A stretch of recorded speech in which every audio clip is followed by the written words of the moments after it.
I'm going to be discussing the Beckline method using a polarized light microscope for determination of the refractive index of a sample. The refractive index of a material can be defined as the ratio of the speed of light in a vacuum compared to the speed of light in a different medium. This figure illustrates the refraction of light from a less dense medium into a higher density medium. In optical microscopy, the Beckline test is used to determine the refractive index of isotropic materials. In forensic science, this method can be used to analyze glass, minerals, and fibers. Utilizing plain polarized light, a Beckline is seen as a bright halo that is created by the concentration of refracted light rays along the edge of a particle or fiber. The Beckline can be viewed by raising the focus of a 10x objective after the sample is in sharp focus and by narrowing the condenser. The greater the difference in refractive indices between the sample and the mounting medium, the more intense the Beckline will appear. The Beckline test is conducted as follows. As the working distance of the microscope is increased, which means lowering the stage or raising the objective, the Beckline appears to move toward the medium with the higher refractive index. The opposite is also true. If the working distance is decreased, the Beckline moves toward the medium with the lower refractive index.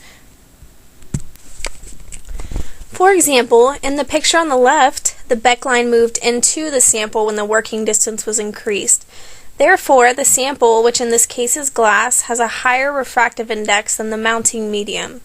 In contrast, on the right, the Beckline moves towards the mounting medium, which indicates that the mounting medium has a higher refractive index than the sample. When the refractive indices of the mounting medium and the sample are matched, a multicolored Beckline is formed, as is seen in the middle picture. This image illustrates the appearance of the Beckline when the refractive indices of the mounting medium and the particle are equal, which is also known as the match point.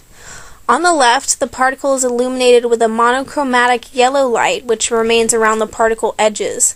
However, when white light is used to illuminate the sample, as is seen on the right-hand side, the Beckline appears multicolored at match point.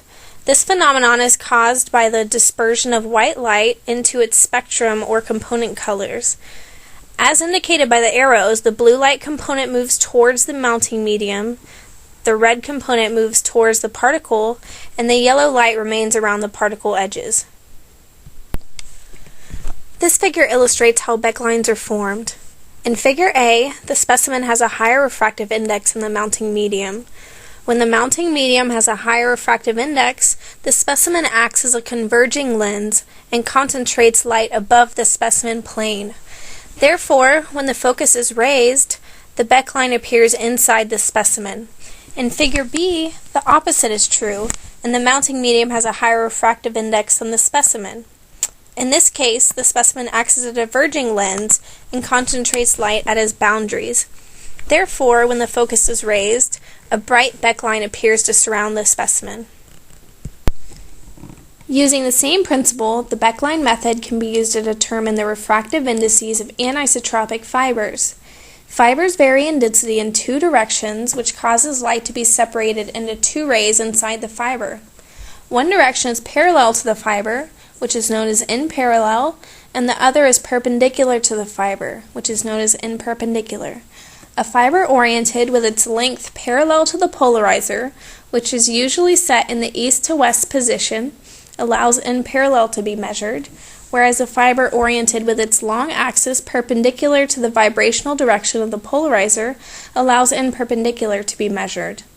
In this figure, as the working distance was increased, the Beckline moved into the fiber when it is in its in parallel orientation, and moved into the medium when in the in perpendicular orientation.